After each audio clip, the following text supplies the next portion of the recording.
Introducing your host, Jake the Gluten Freak has. Okay, we're back. Let's talk about roster construction in our league, specific to this league. All right, let's pull up the two. Oopsies, not that one. Let's pull up our finalists and kind of analyze what their rosters did well and what their rosters what made them championship caliber teams. First, let's look at Iceman. Tom. Tom has a great quarterback with Lamar Jackson. Tua was good, and then he had Geno and some other guys to fill in as necessary. And actually, Geno was good. He never had like week-winning performances, but he was solid all year long. Saquon was wonderful. Zeke was shockingly solid. I mean, like look at all these 15-point productions here in the middle. Kind of let you down here at the end, but stud, stud, stud. Like three of the most valuable young wide receivers. This is a core that Tom can use to leverage his winning window for the next 5, 6 years. He could keep them, just write them out. He could trade them now while they're young and crazy valuable and end up with a fuck ton of draft capital he could use to spend wherever he wants. Like he could turn Jamar Chase into like Chris Godwin in 2 firsts. Godwin's going to have like not wickedly, his production is not going to be that much worse than Jamar Chase's. And you get 2 firsts on top of that. Anyways, and then the back end of his bench, like he has got the #1 overall running back on his backside of his flex there. Lockett was fantastic this year. Josh Jacobs was an incredible steal. Ended up as running back 3. Jesus. He was running back 1 in standard. Wow. I did not realize that. He had 107 receptions? Oh, damn. All right. I had no idea. Okay, so that's kind of Tom's bread and butter, is a solid running back core with 4 stud running backs. Well, 3 stud running backs in Zeke. Sorry, buddy. 3 stud wide receivers in Lockett. And then his bench is just kind of there. Now, what helped Tom is that Tom was able to rent players at the end of the year because he had draft capital to rent those players. Another reason that you want to acquire that draft capital is so that you can compete with the, I apologize, I fucking broke fantasy football, the rental system that is not going to get vetoed in this league. So, there you go. Now, Eddie, let's talk about your team. Let's pull it up and see what made it good. Eddie, you've got Dak Prescott.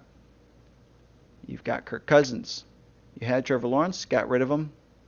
You heard him for like just Chris Godwin, which was probably one of the worst trades I've ever seen in this league.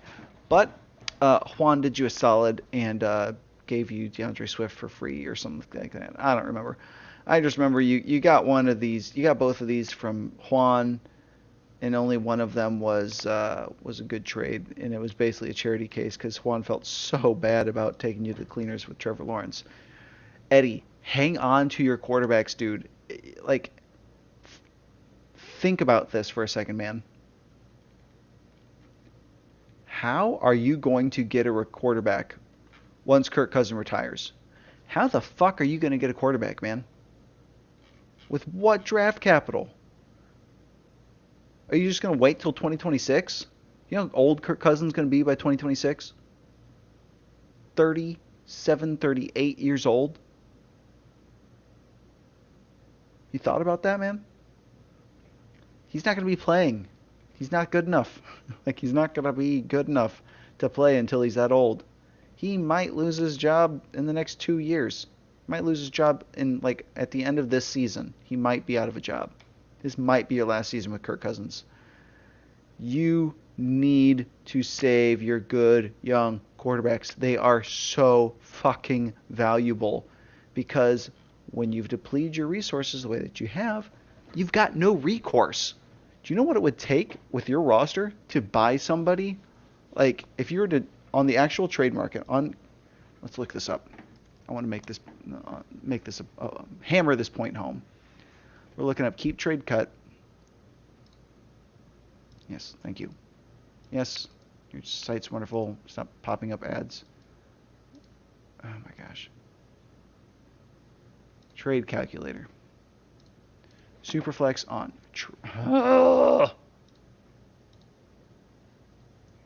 Trevor Lawrence. And like, let's do on your team. Chris Godwin plus like Derrick Henry. Chris Godwin plus Derrick Henry still doesn't get it done. Chris Godwin, Derrick Henry, and Zeke. It takes, let me show you this, Eddie. Let me fucking show you this. This is the kind of deal it would take to get Trevor Lawrence. Chris Godwin plus Derrick Henry plus Ezekiel Elliott. That's how fucking valuable your young quarterback was. Traded him away. Even that said, it would be super niche to find somebody with a Trevor Lawrence who would rather have the package of Chris Godwin, Derrick Henry, Zeke Elliott. They would have to have multiple young quarterbacks starting, young quarterbacks, and be willing to give up one of their best ones. And I was wrong about Trevor Lawrence. I think Urban Meyer may have been a much bigger problem than anyone. I mean, that seems to be the narrative everyone's going with. It doesn't fit my quarterback progression model, but if Trevor Lawrence does progress to be an elite quarterback, he will be an outlier. And anytime he gets an elite pass-catching weapon, I will be looking to buy him. That said, who wants to trade away their young stud quarterback for 3 aging assets, 2 of them that play running back position? Fucking no one. No one wants to make that trade, dude. You're probably going to have to pay like a second-round pick or even a first-round pick on top of this already in order to make that Trevor Lawrence trade make sense for the team that's giving up Lawrence. So yeah, bro, I'm scared. I'm scared for you. Now, let's get back to talking about Dynasty. Talking about our team and how you should construct your roster. I got a little sidetracked there. Got a little excited. Sorry. Rein it in. All right. Eddie. Back to your roster. Where'd it go? There it is. Your roster is anchored by a ton of good players. Fournette was good. Stevenson, Swift. You've got Jamal Williams on the bench. Had a great season. Derrick Henry. All sorts of good players out there. Now, your receiving core is basically Stephon Diggs, DK Metcalf, Chris Godwin. I believe you've got Deontay Johnson, DeAndre Hopkins, and I think you're going to get Darnell Mooney back from me as well once you get your 2026 second, and you can buy him back. And you've got a solid tight end room that's pretty much anchored by just Mark Andrews. Conklin was okay at the beginning of this year. Taysom Hill was good for a few spot starts. And Gesicki just like, the fuck happened to this dude? 3 gooses in a row. Just weird. Just weird. All right. So the way that these teams won was with a solid trio of stud wide receivers and 4 good running backs. And then, guys that you can swap into as well. Now, what does that mean? Like, if you're going into a season where you want to compete, what can we extrapolate from this? You need 3 good wide receivers, 3 wide receivers that are at least like wide receiver 2 type production. Doesn't mean they have to finish the season as wide receiver 2, because like Chris Godwin, they might miss the first couple weeks of the season, but still end up as a wide receiver 2. So their overall finish doesn't necessarily match. Like Godwin actually outproduced points per game DK Metcalf. but Godwin missed the first 4 weeks. Diggs, wide receiver 4. Like, you have to have 3 studly wideouts. Wide receiver 2 production or better. Then you've got to have at least 2 running backs. And then what I noticed is that on these flex positions, there was a combination of wide receiver or running back. And it's not just filling out those 3. It was those 3 plus an additional 3, and generally an additional 4. So it was 7 total guys to fill in this flex position. So you needed 3 studs. These 2 needed to be at least solid. The best running backs in the league were not on either team. You'll notice that. I believe, or sorry, I take that back, because Tom actually did have 2 of the best running backs in the league. But on Eddie's team, Eddie did not have the best running backs in the league. He didn't need them. What he did have was a solid core of wide receivers and good enough running backs. Running back 7, running back 12. DeAndre Swift was garbage. Jamal Williams, though, was like running back 8, 13 in PPR. Derrick Henry was running back 4 in PPR. So, like, you've got guys, or like 1 elite player in at least each position, and then there's like 7 guys filling out those 3 slots for the end of your flex positions. So how far away does that put some of these bubble teams? Like, for example, how far away would Peter be from competing? He's got, oh God, he made it so fucking difficult to see shit because he doesn't put his good lineup in. For his starting running backs, he's got Pollard. You could say like Herbert plus, whatever quarterback he takes 103, probably his 2 starters. Then he's got like Pollard, Rashad White. Pollard could be a guy that might be good enough to get you a playoff spot, but probably not going to be good enough to get you a championship. Which means he's probably going to have to lean on his wide receivers. He's got Jalen Waddle, Jerry Jeudy, Chase Claypool, Elijah Moore, Cooper Kupp, Brandon Ayuk, Jahan Dotson.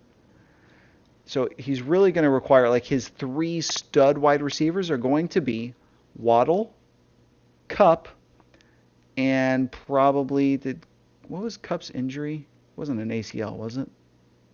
It's just an ankle sprain. All right, cool. Probably going to be Waddle, Kupp, and he's got to rely on Dotson, Ayuk, or Jeudy most likely to be that next wide receiver 2. Minimum wide receiver 2 production. Then for his filling out his 7 spots that he needs to be filled out, he'll have Claypool, Elijah Moore, Ayuk or Dotson, whichever that is.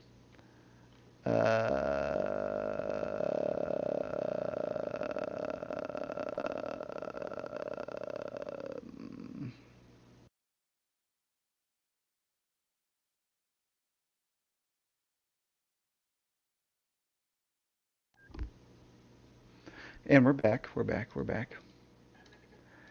I really don't see, like, he's got those 3 spots filled out, and that's it. Like, do you really want, like, you can't start AJ Green. You can't really start Richie James. You can't really start Lance McCutcheon. Didn't even get snaps. Like, that's it, man. That's all you have. So Peter really needs 4 viable starters on his team additionally in order to make his roster construction a championship caliber team. Can he do it through the draft? Frankly, no, he fucking can't. Because he doesn't, like, the draft picks have about a average of like I think if you average all of them first through 4th round, like first round picks have an average hit rate of about 65% or so. A second round draft picks have like a 50% hit rate. Third round are like 30%, and fourth rounder like 25%, maybe even 15%. Like it's few and far between. So like even if he were to hit on every single one of these picks, he would just barely make it to the threshold. And there's pretty much no way that you're going to be getting like positional like 2 and 3 type of production out of 4 rookies is what he would need. All of those players on his bench to be producing at a like wide receiver 3 or 4, like some sort of usable level. Really wide receiver 3, because wide receiver 4 is not great. Wide receiver 3 or running back 3 level or better. You're not going to get that from these rookie picks, and it's not on your bench. It's like, no, Peter is not have a roster that can compete for a championship anytime soon. How does he develop that? He's got to start playing Dynasty a bit smarter. He's got to start buying and selling guys based on hype. Like if Madison could end up being a guy that is reusable, but then you would have to like consider taking Madison and flipping him for, if you can get a first, you do it. If you can get like a second for Gainwell at any point in time, you do it. Because these guys are not players that you can just plug into your lineup and have success. Like, how far away is Jordan? Jordan embarrassingly missed the playoffs this year. How far away is he? I feel like he's closer than Peter is, having a championship quality roster. He's got Fields. He's got Tannehill, Carr, and Trey Lance. Got 4 guys that may have jobs next year. Solid for a quarterback room. A running back, he's got Chubb, good. Finished as running back 6, it's very good. ETN, finished as running back 17, solid. Running back 2, everyone needs those.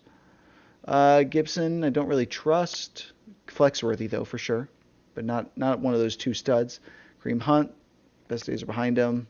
Singletary, probably going to lose his job. That's pretty much it. So it's really those 2 guys and some flex-worthy guys. They'll be considered in the flex spots there.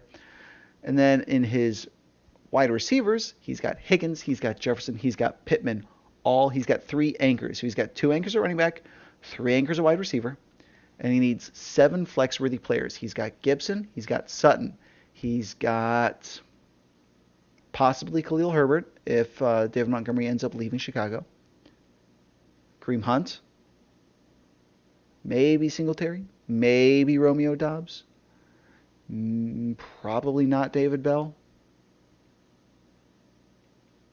Maybe Rashad Bateman. So he's got 2 or 3 flexible guys and a bunch of maybes. And he also has like maybe Kyle Phillips. Maybe.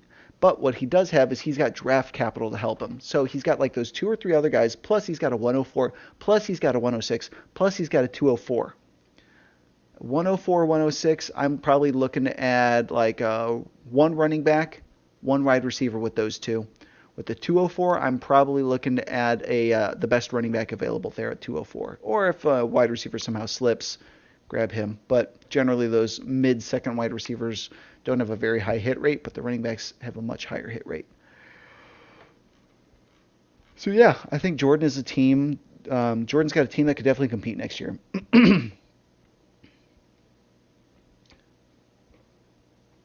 This is fun. I'm just going to keep going. Ray.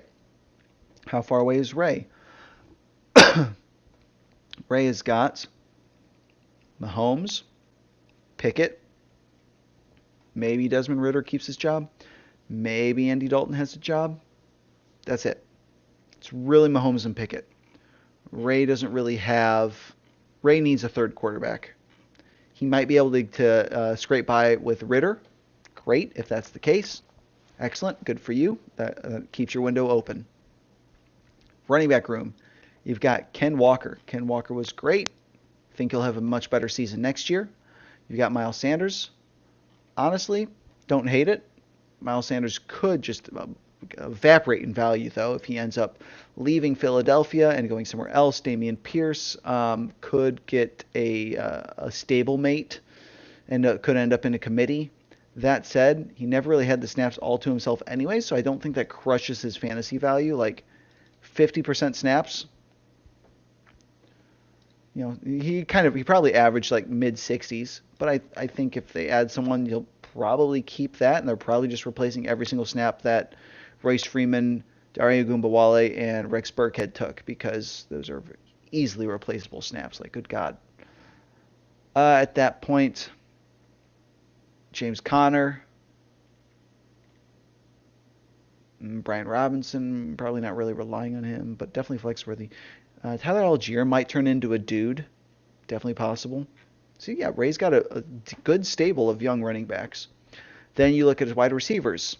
This is where Ray's roster really kind of struggles to stand up, because he's got a bunch of unknowns.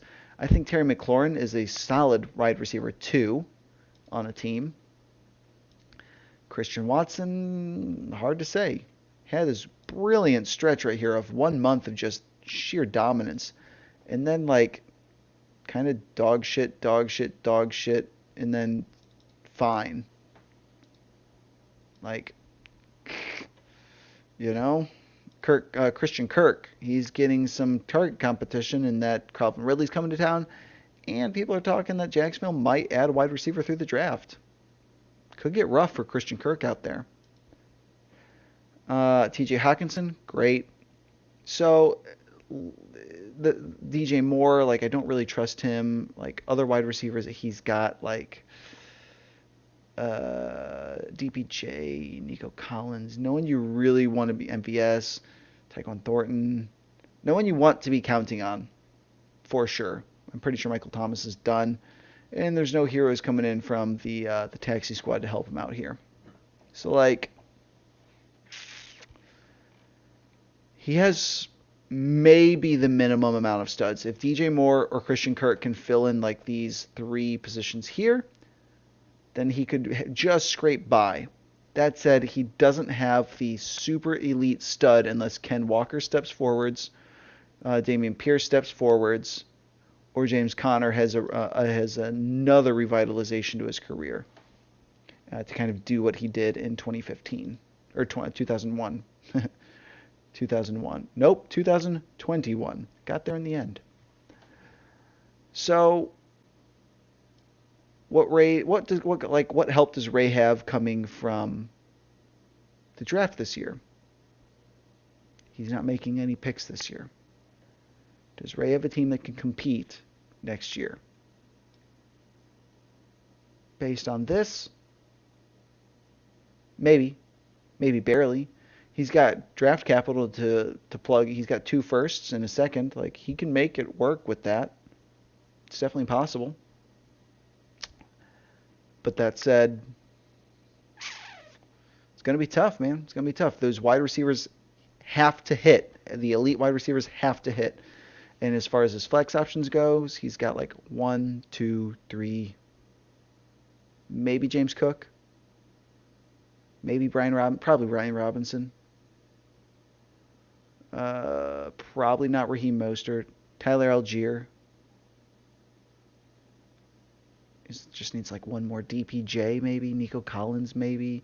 MVS maybe. Michael Thomas maybe. So like half maybe. So yeah, Ray's got 6 guys and then a bunch of maybes. So Ray's got a lot of question marks. I think it could be done. I think he's definitely absolutely a playoff team next year. The question really is he a championship caliber team? And I don't think he is, without pushing these 2 first-round picks in and buying an elite talent there to fill in and like kind of sturdy up some of his roster construction issues, which is really just lack of elite wide receivers. Yeah, I think that's enough. We don't need to keep going, but that's kind of how you want to look at this team, look at teams in this league, assess if they're a threat. It's like if you're buying their pick, if you're buying Jordan's pick next year, like, Jordan missed the playoffs. I don't think he's going to miss the playoffs again next year. I really don't. I think his team is too young, too good, too deep, and he's adding to it with 3 good players this year. I don't see Jordan missing playoffs this year, or this coming year. I think He'd have to be an idiot to mismanage that so badly a second time. Time will tell. Time will tell. That's all I've really got for you guys as of right now.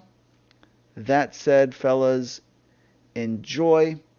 And if you are competing next year, make sure you get the backup to the running backs that you have so that you don't have to overpay when your guy gets injured. I will see you guys in the next one. Hope you enjoyed, Eddie. Love you, baby. Enjoy the pictures of fish. Bye-bye.